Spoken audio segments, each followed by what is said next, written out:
Hello, everyone. That's everyone who may catch this. I have no idea who might watch this video, who might be interested in this information. It's really, I hope, relevant to anyone out there in the world who, well, we've all been going through these last 3+ years of pandemic fun. And I just want to share our story, my family's and my story of something that's happened in our lives and that's affected us and affecting us. And I guess just make the public aware of it. And so, to go into the background here, I'm a Canadian citizen, born and raised. My wife is an American citizen, born and raised. She's now a permanent resident. We have 5 wonderful children. And like so many people through this whole last 3 years, the whole COVID stuff brought on many challenges to life. The biggest, obviously, I would say, are the lockdowns that ensued. What affected us most, because we used to travel down south to visit family and friends, usually once a year, sometimes twice. What affected us, of course, was the closure there, and technically, still things are closed to unvaccinated travelers, of which I will also share that we are all unvaccinated, something we are not ashamed of. We have chosen that for, we believe, good reasons. Nothing against any of you who may have chosen to get the vaccines. That's your choice. I also believe this was our choice. But the border still technically is closed, the U.S. side, to unvaccinated travelers. So for the longest time, we hadn't really considered trying to go down south. And again, I mean, just to speak to the effects of things, like if somebody ever wanted to say, oh, all the measures, they were for the public's good. I don't know how many times you may have heard, all for public health and safety. Public health is number one. It's like, what do you mean, in a broad scale? Or like when you say public health, even as it relates further down to what incident I'm going to tell you about, what about my public health or my family's? Suddenly the larger public health is more important. But we heard all this about public health, how it's so important. And it's like, wait a sec, what effect do you think locking down things will have in the long run? Well, I mean, from our family's experience now, back in 2020, our 4th little one, as Alistair was coming along, and my wife's sister, Amber, is my wife, if you don't know that. Her twin sister wanted to come up. She had been involved with all of our children's births, and we really wanted her to be part of Alistair's as well. And so at the time, this was May 2020, and we wanted her to be able to come up too. Now, this was all fresh. I didn't really have a chance to really think a ton about things, and would I agree with this or that? Where would I stand? Like, as far as we were concerned, oh, this virus seems like a big deal, and it's of course affecting us because, hey, we'd like Amber's sister to come up and help us. And so we decided to write up a letter for her to take to the border. And now there were no guarantees. She tried calling the border and asking, well, what's required? What would it take to get across? And they just had to be honest and say, well, really it's closed to everyone but essential travelers. So there's no guarantees you may come across. So we tried to do what we could, as best as we could, to provide her with a letter to give to the border officers to say why we deemed her essential. So there wasn't that initial, there was some fear, of course, mixed in, like that, hey, she's going to travel 1,000 miles and not even have a guarantee she may get across. But with a lot of prayer, because we shared with family and friends to be busy in that time and praying, and she took the letter, and thankfully that was okay. They were fine with it. They let her in, stressing that she had to make sure she quarantined for 14 days.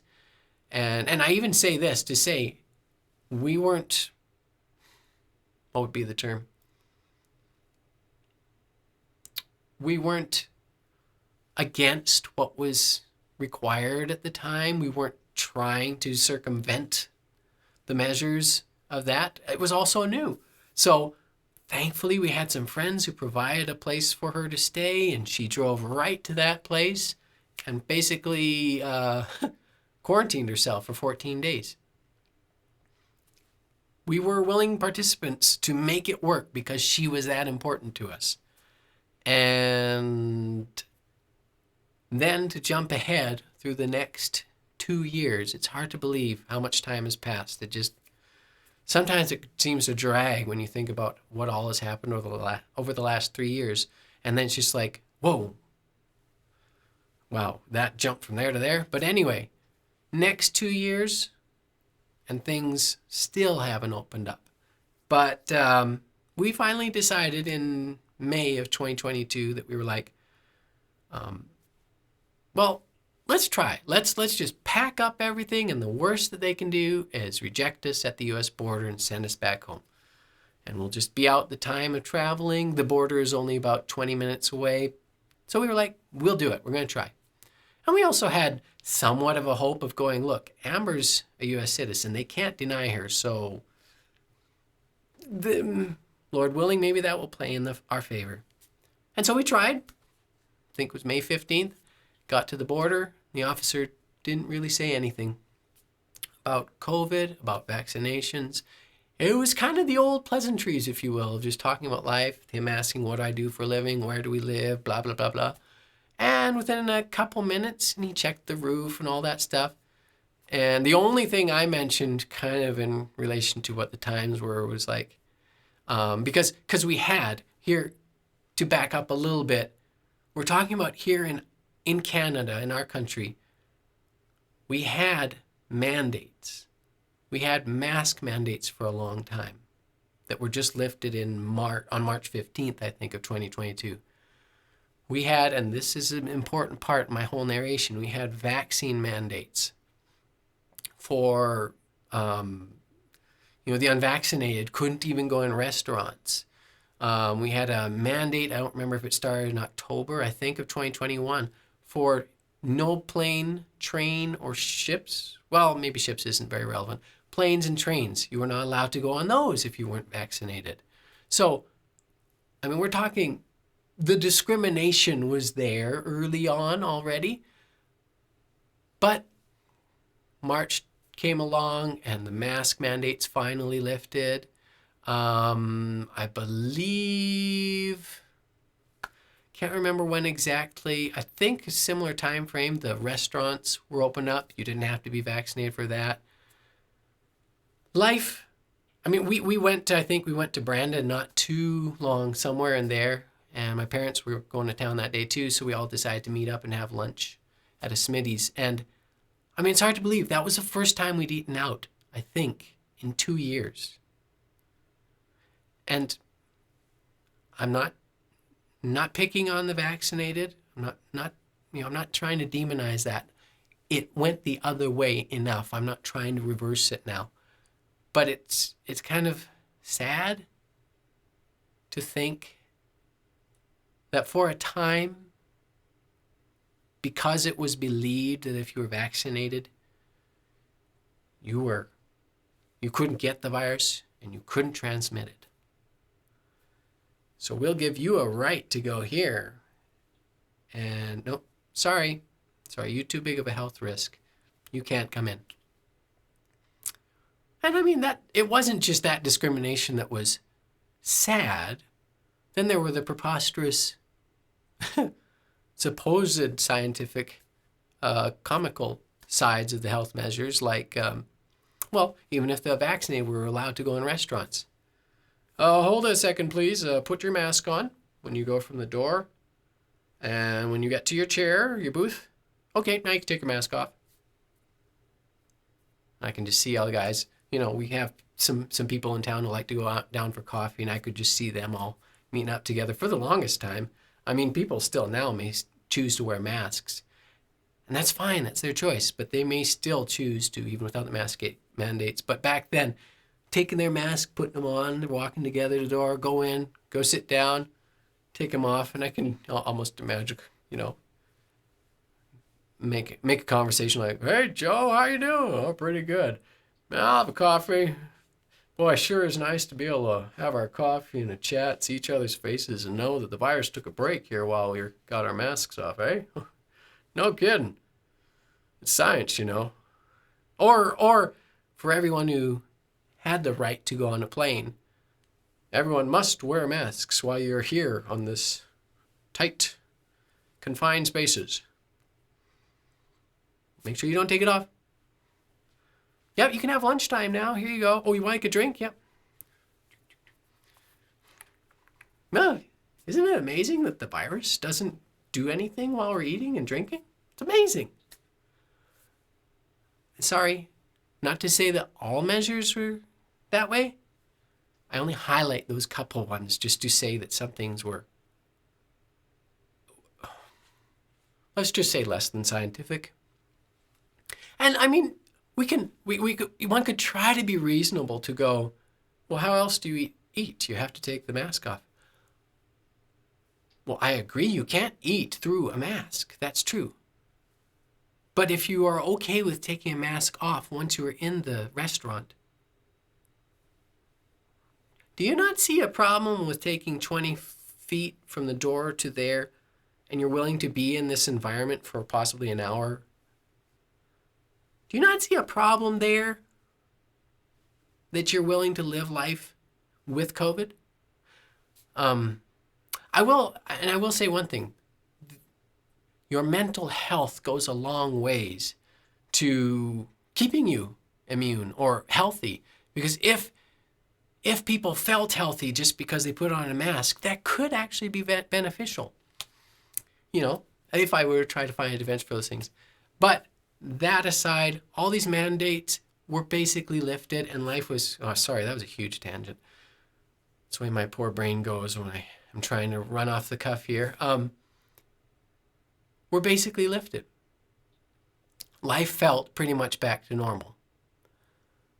And, I mean, there was no difference once we got across the border. Then we had a little over a month time in the U.S. Wonderful time. Hadn't seen, like I say, family and friends for over 2.5 years. And that makes a huge deal when you've got nieces and nephews that go from, what would that be? 15 years old to 17. And, what would that be? 6 to 8. Oh, huge differences in people. Or, and again, I say this to condemn the whole system of what happened and as if it didn't have serious effects. Now, from my wife's side, having her parents and our children's grandparents, they didn't even get to meet their 4th grandchild until he was 2 years old. It's staggering to me to think that this attempt at keeping out the virus was continued for as long as it was. And as far as our country was concerned, always under the guise of the Quarantine Act, which I'll enlighten you if you don't know. The Quarantine Act states that its purpose is to, by comprehensive measures, to prevent the introduction and spread of communicable diseases. Communicable disease, yes. Coronavirus being one of them. You would think after 2+ years of getting every variant of the disease, of the virus, not stopping one, and not stopping the spread of one in your country, you would think that you may take the hint that your measures weren't very comprehensive. But we experienced those effects. My wife's parents not getting to see their grandchild till he was 2 years old, and to see like those had real consequences. So we got to experience life in the United States that again felt like Canada. It was back to normal. I think we saw one person on our trip down there who had their mask on. And the funniest thing was they were outside all alone walking across the street. It was kind of like, no, not while we went into Taco Bell to get some food. No, not while I went into the gas station to pay for the pump fill up. No, there's a lone person walking all by themselves, and they're safe and protected. Which again, that's fine if you feel safer and you want to do that. But it didn't have a basis in reality, meaning we had the virus for over 2 years. When were we going to examine whether what we did actually produced good results? And I say that all to set up. This is where life was at. This is where I was coming from as we were planning on heading home in June.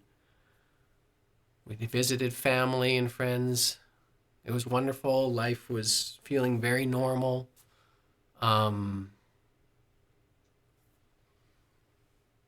Everyone was, to put it in a way, everyone was learning to live with the virus. Maybe way later than we should have, but so be it. We were there. And I was seeing that as we prepared to head home and thinking and going, okay, I'm aware that there are measures at the border now that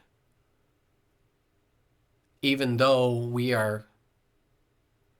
I'm a Canadian citizen, my wife's a permanent resident, they can't deny us entry. They still put measures in place that said you have to follow these or risk fines. So as we were heading up to the border that fateful day, June 19th, 2022, I'm not saying that I wouldn't take this back in hindsight, because what we've gone through or the trouble we're going through wasn't really worth it. I mean, this wasn't the best way to challenge things. But as I approached the border,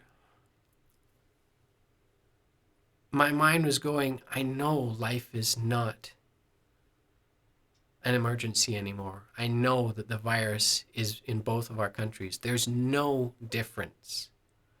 I know vaccinated people and unvaccinated people. Early on in the vaccines introductions, it was claimed that they were effective. I could share videos, and you can find them yourself, of Anthony Fauci, President Biden, CDC Director Rochelle Walensky, I'm sure even our own Prime Minister saying, if you get the vaccines, you can't get sick. And you can't spread it either. What's their other one? Rachel Maddow? A news anchor, maybe CNN. She had this little monologue that you can find. I think it's pretty famous. Just, not shying away from it, just making that claim. Which I will say, somebody could enlighten me otherwise, but I don't believe the vaccine companies like Pfizer and Moderna had to prove that they could block the virus from being, catchable and transmissible. They just had, or at least I read this recently on someone's site, Pfizer just had to prove that it was safe, which is questionable now, and effective, at least 50% effective at, I guess, keeping you from getting really sick. What a low bar to achieve. But this was what seemed like a great emergency. At least we were led to believe that by how much fear was pushed in our faces. But so that all of these places trying to say you can't get it, you can't spread it. I have this in my mind as I'm coming to the border. The virus is in both of our countries. We've both gotten every variant. Time has not been on the favor of the vaccines to be effective anymore. If they were touted that you couldn't get it or spread it, didn't take very long for breakthrough infections to be reported. And really where we're at today, I think the government of Canada's little statement on the vaccines kind of says it all too, when it just says getting the vaccines can reduce your risk of serious illness and death. At least they don't say it'll stop you from getting it and spreading it. So I think that's at least honest. That's what I was coming from. I knew there wasn't a difference. I knew vaccinated people, if you wanted to choose to get, that's your choice. But there was no justification for creating rules for one person or class and not for the other. And that's what I was coming, the mindset I was coming from when we were getting to the border. And as I thought about going, I'm going to have to do this, this, and this, it was just like, I can't in good conscience do this. I can't. As soon as it will get to those things, I think I'll just have to say no. Because these measures aren't effective. And on another side, they're discriminating against me like I'm somehow more unclean than a fully vaccinated person. So when we got to the border, the officer, I won't say their name, not trying to call out anyone, but when we got to the border, they were very nice. We exchanged the usuals that we used to do back before the pandemic, and gave the passports and said, do you want to list? I was kind of trying to be prepared for all of our stuff we were bringing back, and do you want to list that? And he was kind of like, no, not yet. And then it came to the COVID stuff. Well, do you have your ArriveCAN? I said, nope. And I'm nervous at this point because it's like, I know I'm going to have to hit the controversial stuff, but nope. And that was where it was kind of like a surprised look from him. And, well, that's not optional. I was like, no. Or, not, sorry, I didn't say no. This whole interaction, I may just have to, leave out trying to recollect, because it's not fair to the officer or maybe even to myself to claim that this is what was said. But the interaction was just kind of like, once we got to the COVID stuff, I just kind of was like, no, I don't want to do that. And then he pulled out a paper and hand wrote some stuff that he needed, like my address and email address, phone number. I was like, can I get this stuff from you? And I'm like, why? Well, I need to fill it out. Why? Because I'll fill out the ArriveCAN for you. So I could have done it at that point. Still had an out. It was like, my conscience was still bothering me, like, the stuff here that they're doing is wrong. So I was like, well, I don't want to give it to you. It's like, I can't remember if I asked him at this point, if it was like, can you deny us entry? He's like, no, I can't deny you entry. I don't think I did yet, but then he was like, sir, you realize if you won't answer these questions, I'll have to turn you over to public health. It's like, I don't remember if I said, I don't really want to. But when I wouldn't answer to his satisfaction, he finally just says, okay, well, just pull over, sir, and I'll call public health.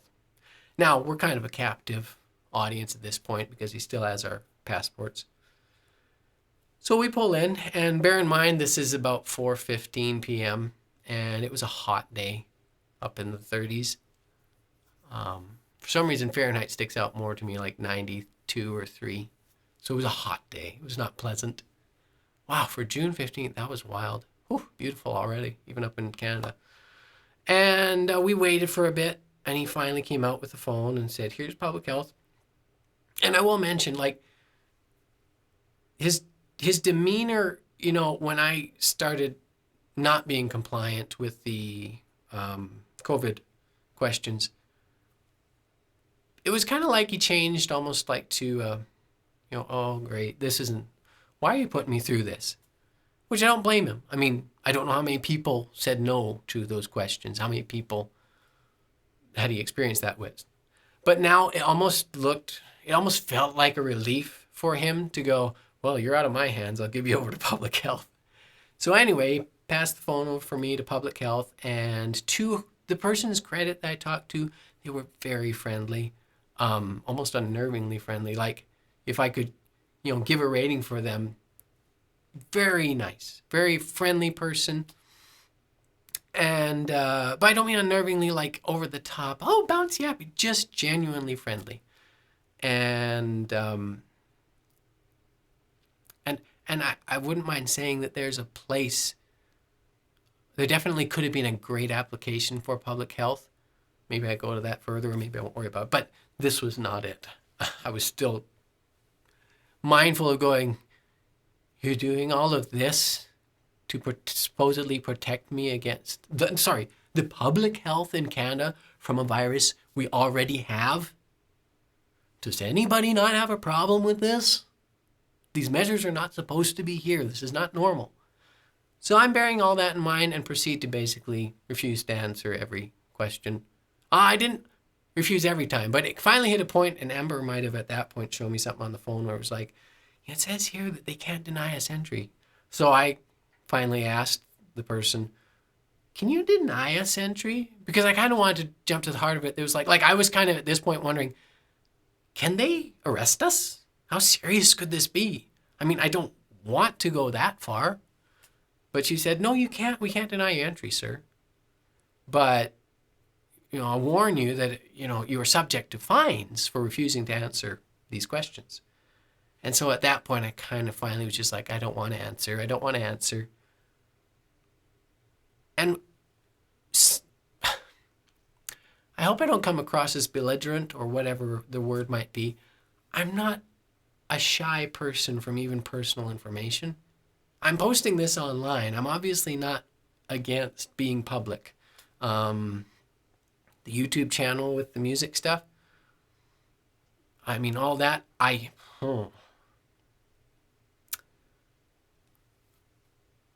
presence is online. You could find me, I think, any number of ways. I'm not really against sharing my name. I wouldn't really have been, even to her, to the public health officer. My name, my address, my phone number.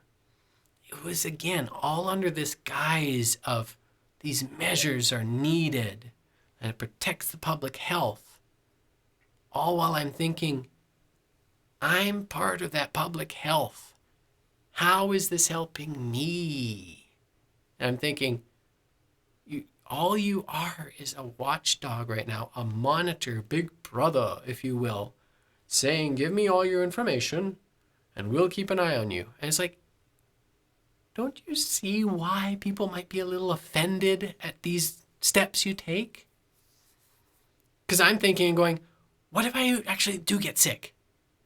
And you expect me to report as such in the 14 days of quarantine. All that is for you is a data entry. It's not a source of, this is a person. Speaking from their perspective, this is a person. They need help. Quick, what should we do for them? Should we offer them vitamin D, vitamin C, or whatever else we might do? Maybe something home treatment that they could do. They sound like they're just getting sick. How should we help them? I'm saying this because I'm going, I see how public health could have been helpful. But so she warns me about you could be subject to fines, and I'm just say, well, okay, so be it. And so she warned one kind of final time and asked me to give the phone back over to the officer. And just to credit again the border officer that when we first initially pulled in, I shut off the engine, and when he came out the next time, he's kind of like, turn the engine back on. Yeah, that's fine. I know it's hot out here. You don't want to be miserable. You got the family. So again, the demeanor just kind of changed that now that it wasn't in his hands anymore. So I appreciated that. So he left for a while, and then when he finally came back, he gave me the phone. And I think he was ready already with the other information.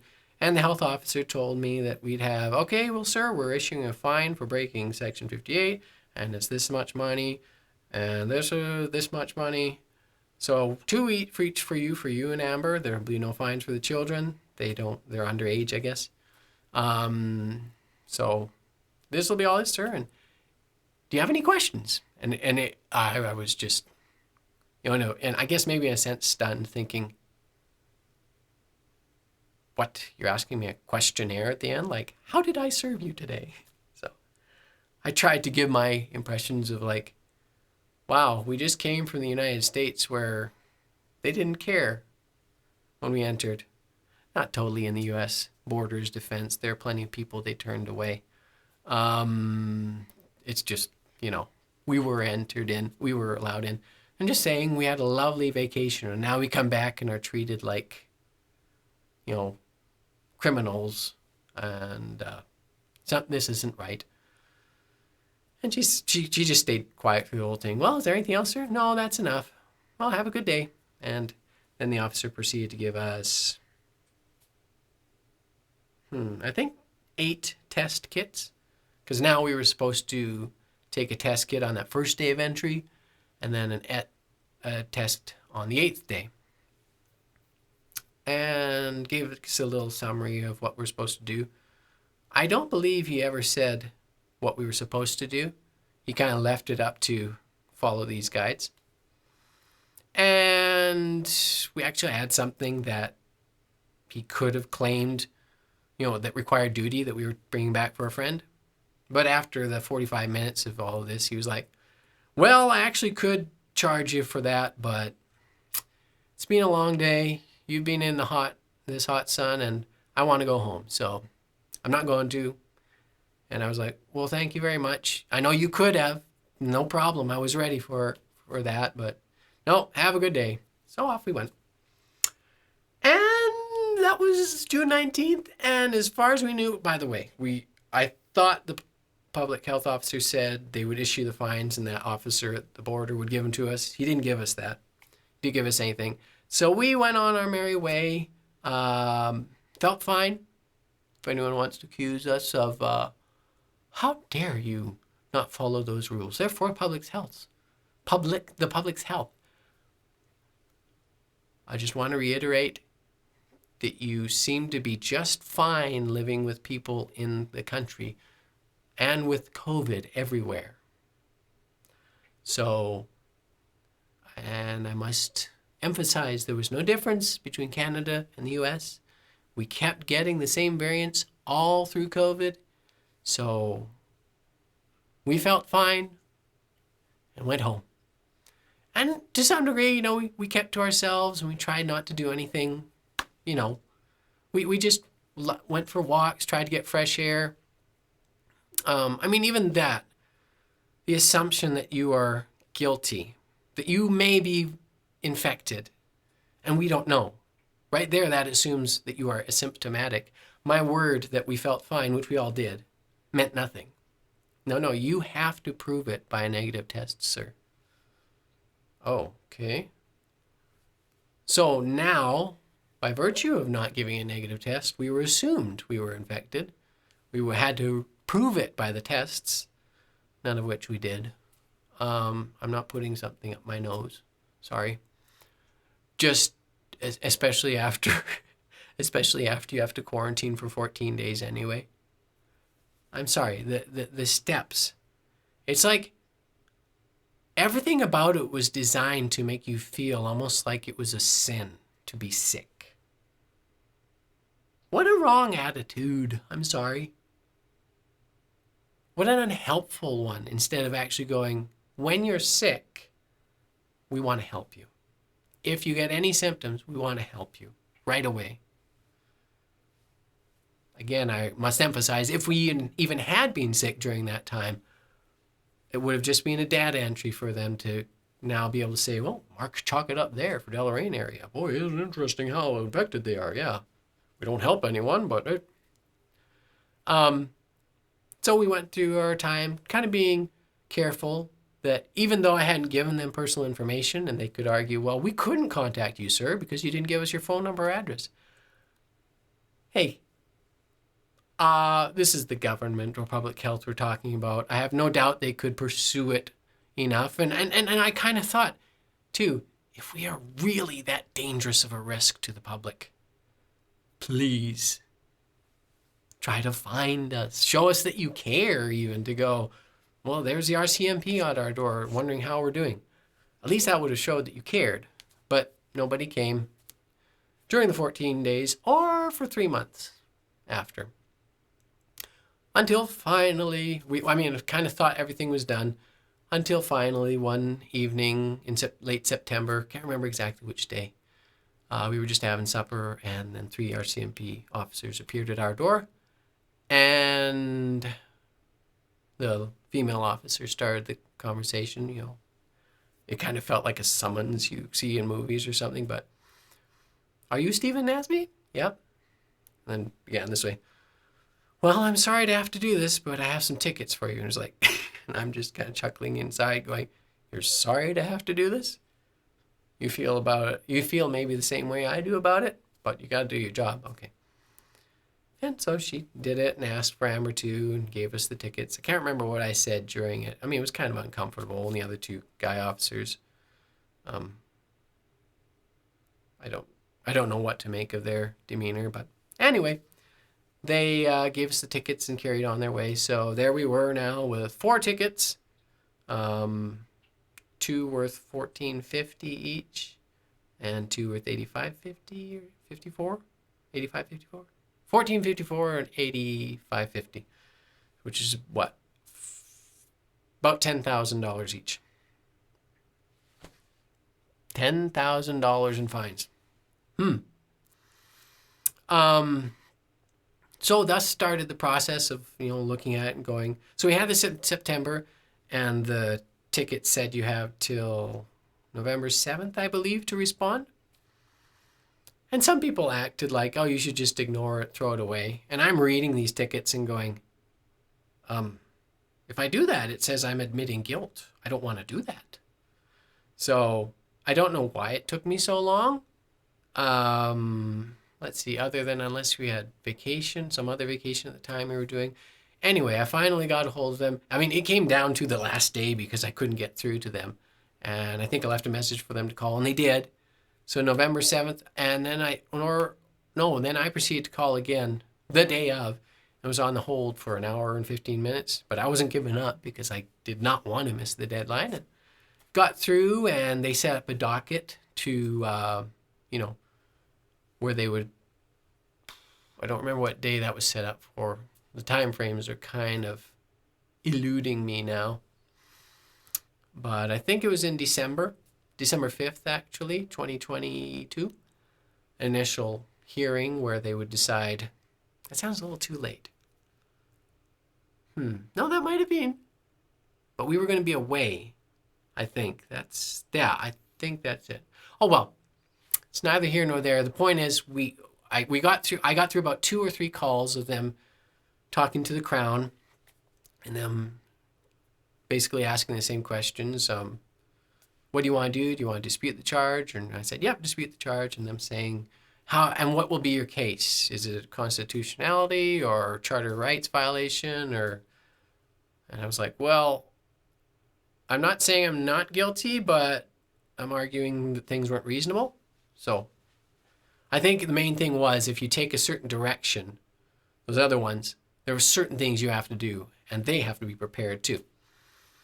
I didn't have some great formulated plan at the border, like this is a charter rights violation, though there may be a case for that.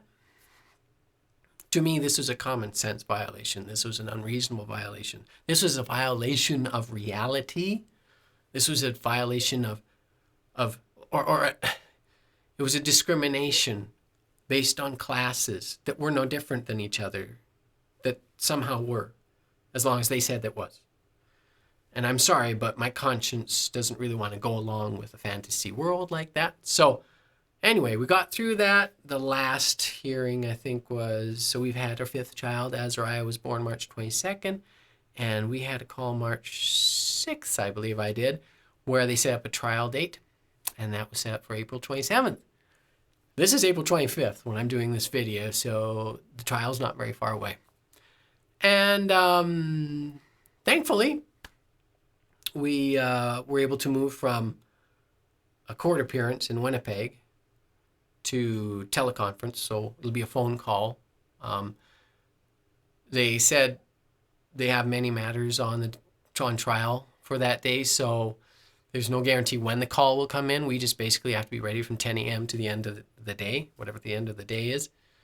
So that's basically where we're at now. And for this last part here, I just want to kind of go over the Quarantine Act and the orders in council. I want to just give a thought exercise here for everyone. On my perspective, I looked into seeing if there might be a lawyer out there or someone who could give advice, and I actually checked in through the Democracy Fund, who is a wonderful place. I love what they do, and asked them if they'd have any help. They said they'd get me in touch with a lawyer, who I actually happened to find out through another avenue. So I found them without the Democracy Fund's help accidentally, but they pointed me to a law office in Ontario, and then I was able to speak to one of their lawyers, actually. It was a really nice call for 45 minutes, just to be able to talk with him. And I mean, he did it out of his own time. I've never gotten a bill from them, so thank you. And with that call, he was more from the perspective of, he deals with actual criminal charges. I mean, he was trying to set me at ease to some degree that these are not criminal charges against you. They'd have no bearing on your record. And I kind of interrupted at one point, well, that doesn't mean they aren't significant or don't weigh heavy on my mind. But I think just more so to say you're not a criminal when all is said and done. Let me just mute my phone. Sorry. And didn't have necessarily a direction, or it didn't wind up in him, taking us on as clients. So just trying to give advice. So since then, I've been trying to think up a case. Think up as far as, I already had my perspective of why I did it, why I would not be compliant, what was wrong with what was going on. And in this past week, the Crown has given their evidence, and all they'll be using is the tickets as evidence, and working from the Quarantine Act, the orders in council at the time, Contraventions Act, contravention regulations showing the fines, all the documents they sent. So I thought it would be very interesting to read the Quarantine Act, because I never have had to, right? All these things in our lives, day-to-day living, that you don't know what laws there are in place until they actually affect you. And reading the Quarantine Act, which actually I'll just repeat. I don't know if I said it earlier, but I'll just repeat, because the purpose, there's a bit to it. It's, I think, about 50 pages to the whole act. But the act, the purpose, you kind of have to start there to see whether you can justify the next steps that are written in, whatever it may be. And I wonder if I have it up here still. I think I can bring it up soon enough. I mean, I should have it memorized. I've been going over it so many times to myself. Oh, there we go. The purpose of the act is to protect public health by taking comprehensive measures to prevent the introduction and spread of communicable diseases. That's it.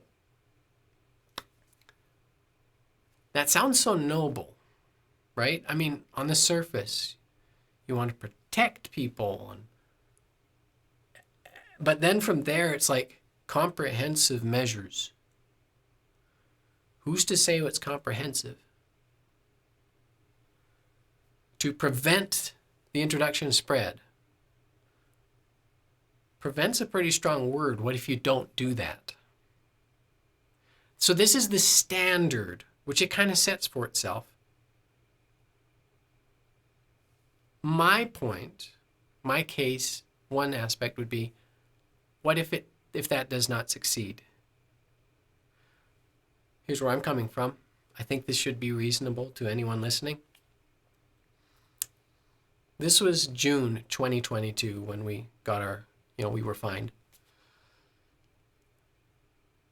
This was, again, 2+ years into the pandemic. The act is also like, what then also comes in are the orders in council, which can apply to the border.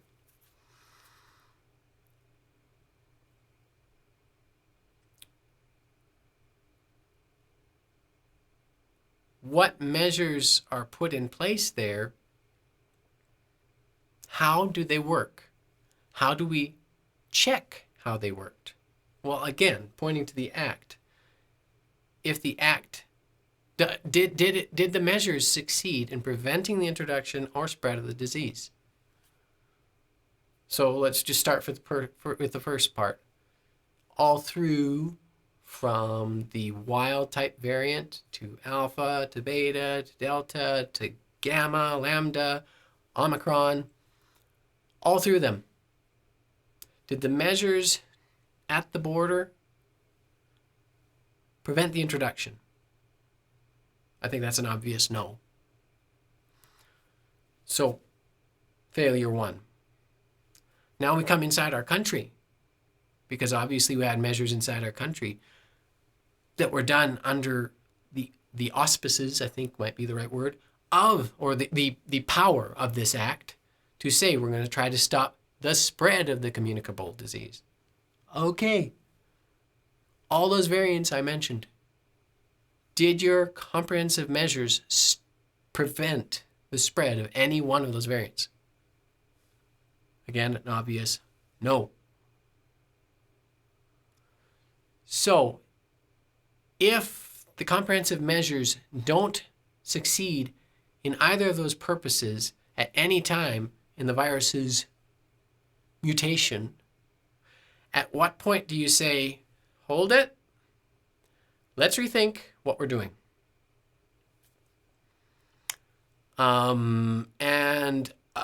Clearly, by having things closed down at the border to only fully vaccinated international travelers, they did not want to let in just anyone. Meanwhile, again, coming back to life, there was no emergency. The June 18th, the day before we came in, there were 2 CFL football games with over 44,000 people in attendance between the 2 of them. I watched a little video of the pan of the fans, and it was just like, wow, not a single person is wearing a mask.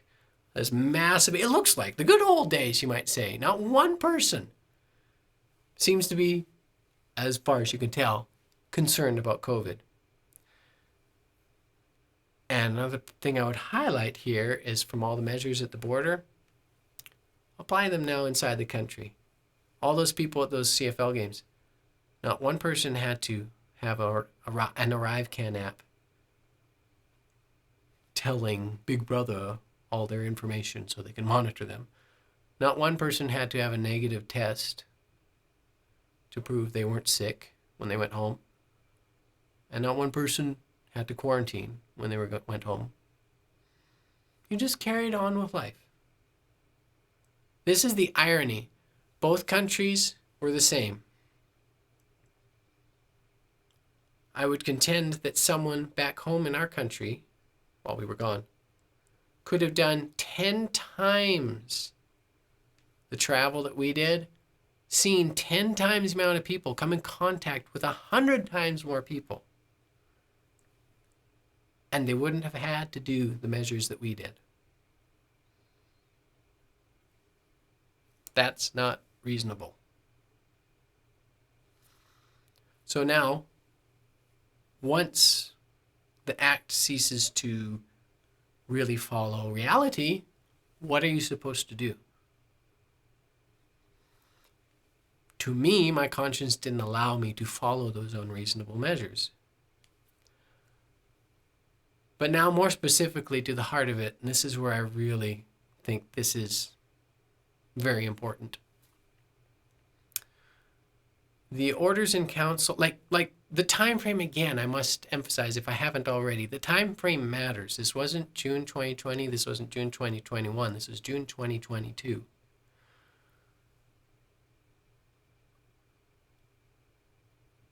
The biggest issue to me, this is the discrimination that is just not acceptable. Certainly not at that point, it wasn't.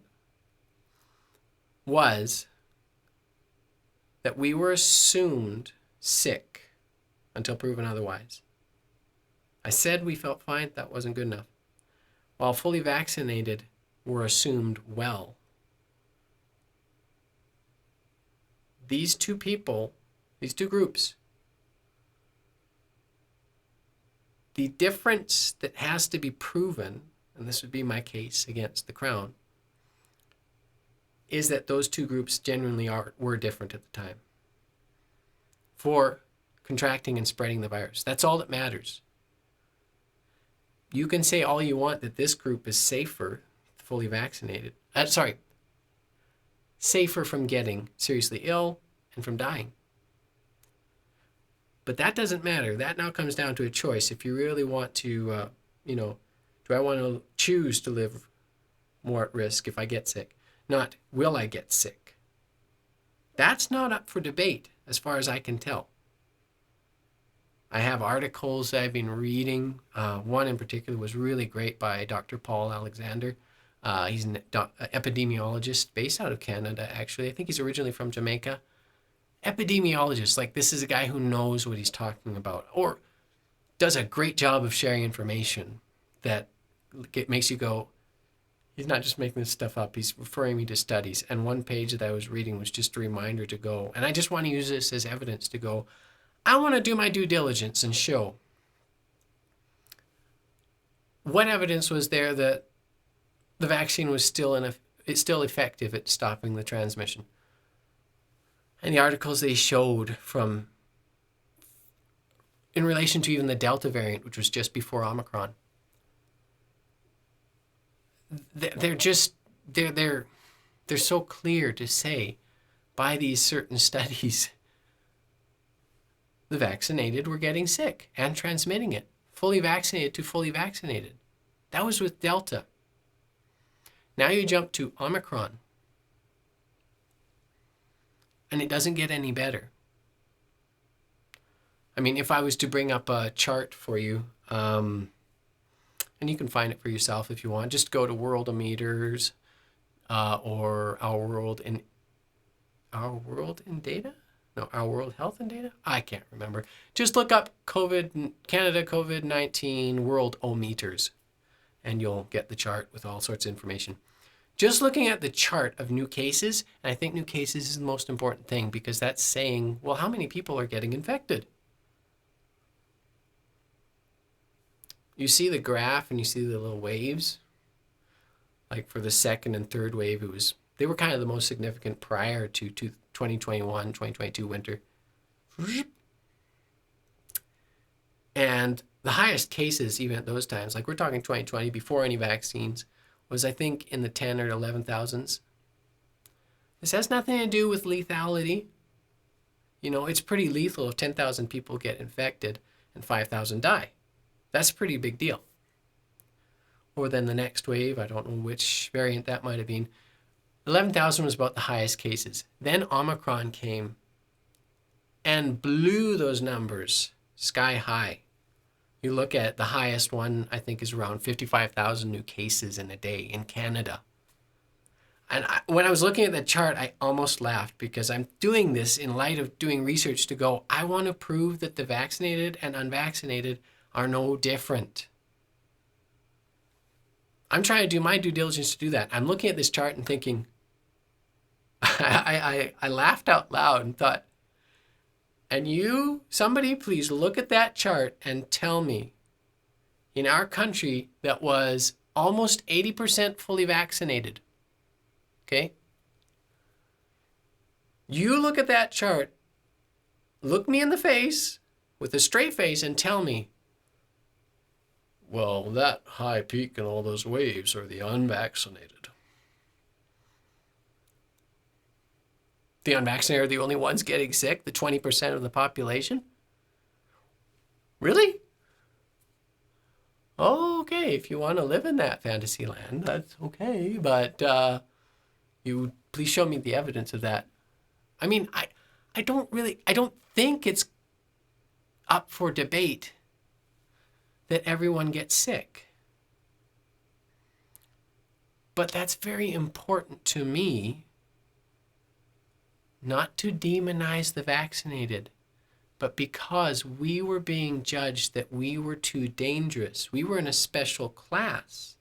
We had to, let's say all the other things were the same. I mean, fully vaccinated had to use Rivecan. You were supposed to. We weren't the only people who didn't want to use the app, as I already stated, I think. Well, we have to say our vaccinated status. You do too. Okay, that's where the differences are pretty big. Now, you're saying these two classes are different. And this is very important because now, if I go to the orders in council, and this is what we were being judged on. You're unclean. You didn't follow these rules. Okay, the orders in council have exemptions. And the big one is number 37 that gives exemptions to section 12.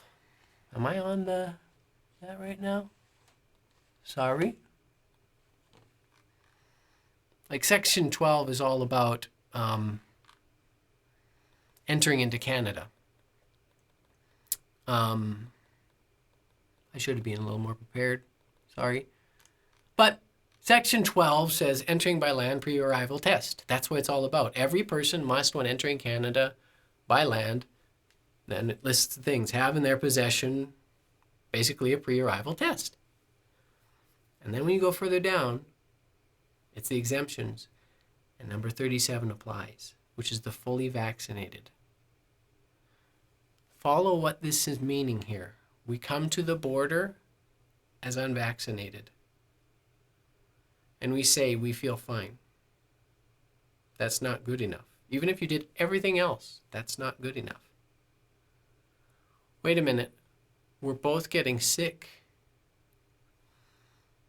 What do you mean that's not good enough? That's not good enough. You have to prove that you aren't sick. I feel fine. Well, you may be asymptomatic. Oh! What do you mean? Can you prove that? No, you may be. Well, you have to prove that. The burden of proof is on you now. Now, let's jump over to the fully vaccinated. And they come to the border. Got your Rivecan? Yep. Oh, you're fully vaccinated. Good. Have a good day.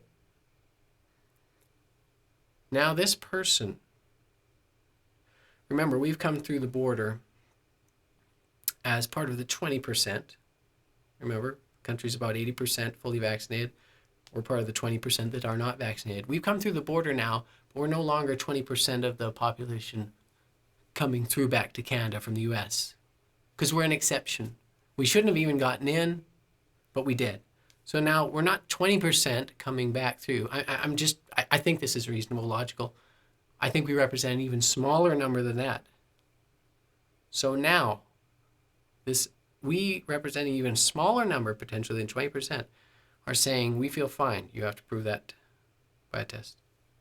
This person does not have to. Here's the crucial part. Now the orders in council have given that exemption. The Crown actually even said if you can prove that exemption, we'll drop the biggest charge, the $550 charge. And I'm thinking, you don't even want to mess with me not giving out my information. It's not worth it to you because I was exempted. That's what I'm thinking. It's like, how sad. You are giving this clean status, clean bill of health to the person. Now, this person, this class represents, what are we going to say? You think 1 to 5% might be fair to say? I mean, I don't even know if it's 1% of the people coming in. Let's say 1%. So we, the 1%, came into the border, and 100 other people came in. Or let's just say me. I mean, we were a family. I come into the border. You're not acceptable. 100 or 99 vaccinated, fully vaccinated people come to the border and don't have to prove anything except that they are fully vaccinated and they've done the right can. Have a good day. This group can still get and spread COVID. Now, come back to the Act. The orders in council are supposed to be operating under the Quarantine Act. And the Act says that these are comprehensive measures to prevent the introduction and spread of COVID. You just let in a huge group. Now, I'll grant you, and you have to prove it, this is my test to the Crown, I want to present, is say, please prove how efficacious your vaccines are against contraction and transmission of the disease. You've said I'm asymptomatic. You have to say so about them. Oh, you're saying they aren't? Okay, that's one test to prove. They are. I think I can prove that if the vaccinated are getting and transmitting to each other, they're the same. I don't know about asymptomatic spread or not. I've heard Dr. Peter McCullough, Dr. Paul Alexander, Dr. Roger Hodgkinson. These are not discredited doctors. They are actively working. I've heard them say that the virus does not spread asymptomatically. You have to be symptomatic. You have to have symptoms to spread it. Sick people spread to others. So that's one question and challenge to the asymptomatic spread. But now let's just say, even if that does happen, you've said you don't care for this group. Like, they're clean just because you said so. Now they go in. And as I was coming back to, let's give them 50% effectiveness. 50% of that group is actually stopping it. You know, they won't spread it, even if they've got it. We'll just grant that. You've still said the other 50% can go in too. Again, I must emphasize, we represented a very small group of the population, while this was the majority by far. No matter how much you grant here, you are allowing that part of the population in. Come to the next conclusion with me. The Quarantine Act says this is for the prevention. These are comprehensive measures for the prevention, for preventing the introduction and spread of the disease. Your exemption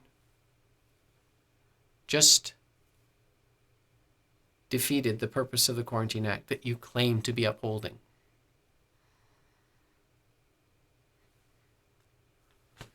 I'm not sure what more I need to say. I do not want, prosecution, demonizing on the vaccinated people. That is not my point whatsoever. The point is that the orders in council created an exemption that violated the act itself. So if you want to judge us based on the act, judge everyone. Woof. That's my biggest point. I mean, I see no justification, like no justice if there is a rendering that, oh, you just didn't follow the rules. And it's like, rules, please, do you hear what I say? I don't want to speak this way, but I'm just speaking out loud now. Did you hear what I said? This group is not virus free. I don't care if I grant you 80% effectiveness here. You are saying it's okay to get in. You are saying it's okay for this group to get in and infect others. And you are condemning me for being selfish and unkind to public health. That's been the frustration at times in these things. It's wrong of you unvaccinated. I remember Jimmy Kimmel doing a video on his, it was an ugly video, doing a little presentation as he mocked vaccinated or unvaccinated people, and almost like, you stupid unvaccinated people. You think, you know, you don't want to take the virus, but you're filling up our hospitals.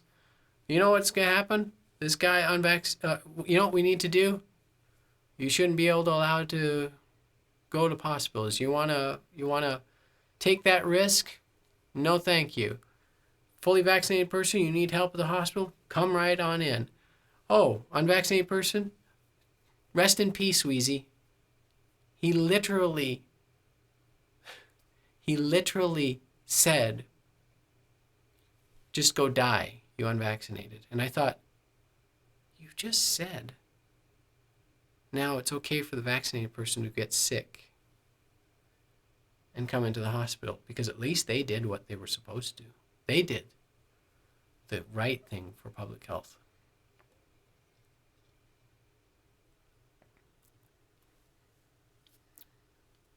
Just the wrong thinking all this time. Maybe I can finish with my thoughts on what we should have done. Here's a different scenario. If we had come to the border, here's a different scenario. What if instead of seeming like you're just Big Brother watching but not actually trying to help, what if we had come to the border and the customs officer had said, "Good day, sir." Asked all the usual things, and how are you feeling? Doing pretty good, thank you. Well, can I offer you public health's phone number? And if at any time you aren't feeling well and you're feeling sick, and feel free to call public health, and they are there to help you, sir, to offer maybe some remedies, to offer some treatment options. We're gonna send you there. Like if you want to, go ahead. It's like, oh really? Oh well, thanks. Let me write that down. Here you go, sir. Have a great day. Because my point, of course, is you didn't stop the virus's introduction or spread, so stop it. Drop those measures. But now you always should have been treating the sick primarily. That's your focus. Don't demonize them. Don't say how wrong it was for them to get sick and possibly get the public sick. You were making people feel guilty for living, basically. And now, when we could go home, just to know that, hey, public health is actually on our side. They want to help us. Sick? Hello, yeah, I'm feeling scratchy here. Oh, well, here, sir. Have you tried this? Have you tried this? This you can find at your local drugstore. And we actually, if you want, sir, we have a kit you can get. We can't offer it for free, but it's $50. Like, we spent billions. I think over $300 billion in supposed COVID relief. That was the government's supposed sorry. This is my interpretation. That was the government's, well, basically taking money again out from us and giving it back to us. Money they don't have. When they shut everyone down, stopped you from being able to work. All through that time, it's weird to think about and say, for the safety of public health, you've got to stop working. Oh, only the essential people that can. It's like, for the sake of public health? What if I'm a mom and pop store and I'm part of that public health? And I don't know about you, but I feel pretty essential, because if I don't work, I don't eat. Or I often even think of something like a comic book store, which I don't know if there's that many in the world, but even something where you might think it's just entertainment. That may be that person's livelihood. Do you think they don't feel essential? And if someone said, man, if we hadn't locked down, no, Stephen, you're off your rocker. If we hadn't locked down, it may have seemed bad, but if we hadn't locked down, think of how much worse it could have been. It's like, no, no, no, no. Then you're going to be missing my point of what I was just introducing. If public health had been there to help, my whole point is we had an option that was not considered. I would very easily be able to prove that it was suppressed, and that was treat people early. I hesitate to even use a certain words, certain drugs, so I won't. But I could point you to a video if anyone wants to contact me of our wonderful premier here in Manitoba, Brian Pallister, who was asked about a certain drug in a news conference interview. And the news person wasn't even trying to be antagonistic. She was all, kind of praising what the premier had just spoken about and saying, you this is great, sir, and the vaccine program sounds good. I've also been hearing about this certain drug, and it seems to be possibly effective at early treatment. And I've been hearing about early treatment options. You could see the premier start fidgeting. The video is still available, like I say, if anyone wants to look it up. Or message me or contact me, I could get it to you that way. And you see him fidgeting, and when she finishes, he doesn't say a word in response and proceeds to repeat the previous narrative, almost like we're continuing work on the vaccines, and we're hoping to increase the rollout of whatever else he says. I'm not saying it perfectly. The point being, he says nothing about what the news person asked. I don't know if that news person was ever allowed to try to call in again. And that is the direction that was suppressed. And it seemed obvious. It seemed obvious why. For those of you who don't know, the vaccines got their eligibility to be pushed so fast and to be used so fast in record time because they were used under emergency use authorization, the EUA, which stipulates that they can only be used if no alternative treatment is available. Well, since it was obvious that the vaccines were the only thing that seemed to be wanted to be pushed by those in power, both in Canada, the US, people from other countries could say the same, I think, most countries. Since that was the only thing that was offered, it was kind of hard to see any interest in alternative treatment, in any early treatment. It doesn't take conspiracy theories, though, to find doctors, conspiracy theory looking, like websites that you may say, oh, that's just garbage. No, please don't ignore what I'm saying. I will point you to two doctors or two websites. You could go look up Dr. Peter McCullough. He's been one of my, I've never heard about him and a number of other things before this whole pandemic stuff. But he's been one of my favorite people during this time. I mean, he's one of the most has most research papers written of any doctor in the world. I mean, I think 10,000 papers or something. I don't even know what that all means, except enough to say that it takes time and effort to be able to get these papers accepted, being peer reviewed and all that. So that's no small feat in itself. He's still an active practicing doctor, and he got sick, I believe, in October of 2020 from COVID, and he went through his own treatment using his judgment on what he knew what might work, different drugs and things. And based off of that, along with 20 other colleagues, he created a protocol called the McCullough Protocol. And you can find it very easily. Just Google it. I say that for you just as information, education, to go, that was one option. He talked before the U.S. Senate in early, November 2020 about how to treat things. And it was shut down. Why? The vaccines were coming. When you have that EUA in mind, the emergency use authorization, with one exception that you can't have alternative treatment, it kind of presents a reasonable conclusion that that's maybe why alternative treatment or early treatment was shut down. to our detriment. Because if another website I'll mention, I said two sites I might mention. Also the FLCCC. Dr. Pierre Corey is one doctor there. I listened to his testimony in one of the senates. We're not talking about people who don't know what they're saying. They're actively treating doctors. What if our government had gone to them and asked, how is this really working? We're going to test it. No, instead, things were suppressed and vilified, basically, as quackery. That's a shame, but it sadly is true. And that's the direction that, in my answer, would be that how things could have been different. If we had gone that route, done early treatment, tried to help people early on, that was always the route you should go. You're supposed to take care of the sick, not send them home and say, come back when your lips are blue.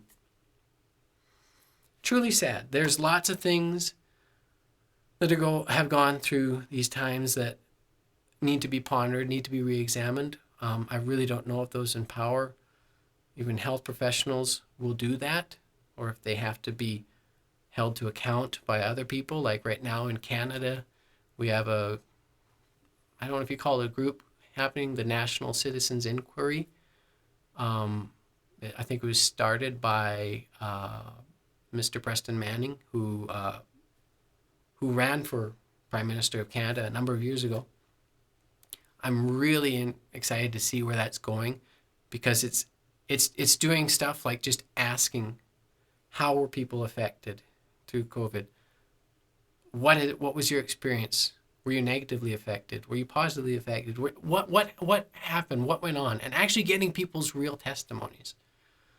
And I don't know, apart from that, how we will get any true feedback of what happened. Because as far as the government's concerned, even for us, when the measures were dropped at the border, just a little too late for us to enter. When they were dropped on October 1st, if you read the official government statement on it, and then there's 3 quotes by some of the ministers, and the Minister of Health and the Minister of Transportation, both repeat the same, sentiment, like, thanks in large part to, the great turnout of Canadians to roll up their sleeve and get vaccinated. And I just sit there and go, oh, I can look up the vaccination numbers for myself. We went from like 81.36% up to 81.79 or something. It's like, I'm meaning from like June to October. And you should just be left going, okay, let's even go back to February 2022. We were at 80% there, and you're saying largely in part. What, you needed that extra 1.5% to send you over the edge? Do you really think Canadians are that stupid, or people in general? Anyway, yeah, there's things that need to be examined about what happened. But I've already made this video a lot longer probably than I really meant to. It was actually kind of enjoyable as I got talking. I'm probably not going to watch this myself because I can't stand to watch myself. I just want to share our experience, our testimony of what happened. Maybe it'll just forever be a record for future generations to go. I mean, even the tickets, I guess I'll log them away as, evidence of what the times were like and what we went through. Not a proud feature, if you will, for mankind to remember. Because it's not right. Based on what I said, I really think that is very pivotal to see that this group, the fully vaccinated, were let in. Not that I didn't want them to come in. If it was up to me, I would have dropped the measures years ago because they didn't work and done other methods. But they got in, and by virtue of getting in through the exemption, they had to have spread the virus freely, more freely than we did. And that's okay. Based on that itself, I hope our fines are thrown out or dismissed. I hope. That's what I want to share with the judge. I hope. I don't know if I just will make the conversation short. I'm not going to talk like this unless the judge asks me for more evidence, in which case it might be kind of like, I don't know what evidence I can give over the telephone, if it has to turn to like a Zoom meeting or if I have to send documents and pages through email. We'll see. I'm very much hoping that it's very reasonable, judge, unbiased by all means. Just to be fair, I'm at peace in my mind the more I go over it, even as I've shared it with you. I'm at peace that we did nothing wrong, even on the very simple side of we genuinely felt fine. We came into this country feeling great. We felt fine for 2 weeks, and we were no danger to anyone, any more than anyone in this country who went and saw and did any number of things and spread the virus around way more than we ever did. No judgment on them. There should be no judgment on us. So I have nothing, what was I saying? Yeah, I really hope to just be able to present that and, just to have fairness, and I guess just to ask the Crown, to be able to have the opportunity to ask the Crown that they should have to justify themselves, that they should have to prove themselves. I don't know. Oh, I'm sorry. That's where I was going from. I really have a peace. This is kind of actually a freeing way to talk when you don't, when you can let yourself interrupt yourself and hopefully get back on your train of thought. I've derailed a number of times, but when you can I have the peace of mind knowing that we weren't a danger. And as I've thought about that perspective of the Orders in Council exemption violating the Quarantine Act, I just have a peace of going, wow, their own council exempted people that were potentially an infectious source. Oh, okay. It's not just. It wasn't right. I'm not just silly. That's it. Your Honor, oh, you want to say we're still guilty? I'm at peace. Oh, I mean, really, I am resolved. If we had to pay $20,000, I am resolved. I'm fine with that. Maybe a lot of people would go, that's ridiculous. I don't know what a next step would be. I don't know if I could try to appeal. I'm thinking way ahead too much. That's the biggest problem in the last few days, is trying to think of all the scenarios. And it's like, Stephen, pray about it. Take it to the Lord. Reminds me of that song, Take It to the Lord in Prayer. There's only so much you can do before you have to wait for what's coming. And I just want to be as prepared as I can. I really think this is very reasonable, though, as a defense to bring to the judge. And I'm praying that it will be seen as such. And for anyone watching, if you're a believer as well, if it didn't come across obvious enough, we're Christians. And if you're Christians, really appreciate your prayers in the matter. As I said, the trial is for Thursday, April 27th.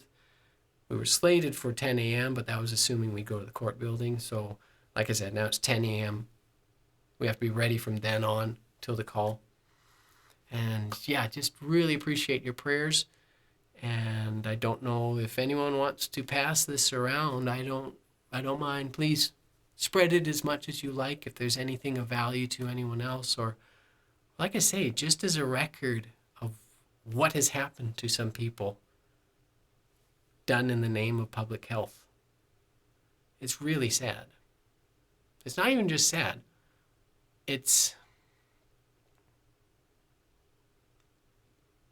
just insulting and disgusting to see the things done in the name of public health.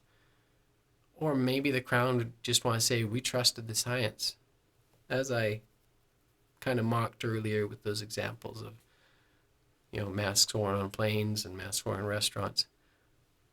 There were a number of things done trusting the science. Oh boy, I hate that phrase. I would rather you show me the science. That's why I kind of expect or hope I can demand of the Crown, show me the science. And I'm not sure if I can do much more after that. But yeah, please feel free to share it with people, and I don't know, contact someone if you feel it's relevant, that's important, who might be of help, or contact your MLA or your MP or the Prime Minister or the Conservative leader, Pierre Poilievre, or other people like, Maxime Bernier. I mean, he and Brian Peckford have a lawsuit against, I don't know if you're aware of that, they have a lawsuit against the Minister of Transport and the Attorney General of Canada. They did it back in January 2022 on the grounds that the vaccine mandates on plane travel, and this lawsuit is on behalf of them and also a number of other Canadians. It might as well have been on behalf of the 6 million Canadians who are unvaccinated, who could not travel freely. But they have a lawsuit. Sadly, it got struck down as mute, which maybe not too conveniently.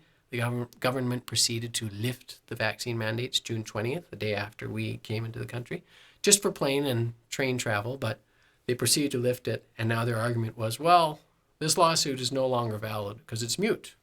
I mean, the restrictions are not in effect anymore. And it was shocking to read that the Chief Justice who was presiding over that accepted that, and proceeded to say something like, this is not in the public's interest to go through this. After all, the measures were dropped. And it's like, what? Something affected someone.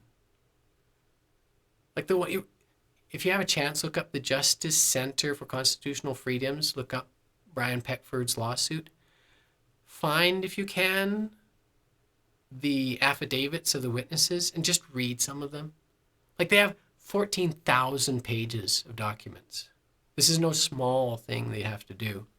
I've read that and was just like, no wonder it costs so much money for lawyers. I respect how much work it takes to write that stuff. It's just time consuming. But you read just read some of the affidavits of the witness testimony to say, like the one person, they used to have to travel, I think, like from somewhere way off, like Northwest Territories or Yukon, over to Ontario. And they were stopped from doing that anymore, so they had to make the trip by car. And then they would proceed to have to make it maybe possibly 4 more times in 2022. Like, the amount of times that Brian Peckford would want to go back from Vancouver Island over to the East Coast to visit family, and now he has to drive? Like, that's reasonable? As if it didn't affect him financially? Or the countless testimonies you can find of people who couldn't travel internationally even. Some people, it's heartbreaking. You read of some people where their family member died and they can't go and even go to their funeral. You read this stuff and it just should bring you to tears to think, no, it was worth it because we might have saved a life. Who's ever going to discover how many lives you might have destroyed? So that lawsuit, it's sad. It was sad that it was, tried to be dropped on mute charge. But just yesterday, they put through an appeal to the Federal Court of Appeal about it, and I really hope and pray that that continues. For all I know, that may have had some bearing on the, measures even being dropped at the border October 1st. So some things are happening that are encouraging. So yeah, share this around with people, whoever you're. I just wanted to share our story, and again, hope for any prayers from people on our behalf coming up with this Thursday. And who knows? I mean, I'll probably do an update because I've shared this, and so you may be wondering how things went. And I have a Facebook group, and I've been trying to keep up to date with how the trial process has been going. So still want to keep people up to date, and I guess that's it. I've talked long enough. Thank you everyone for watching, and till next time, bye-bye.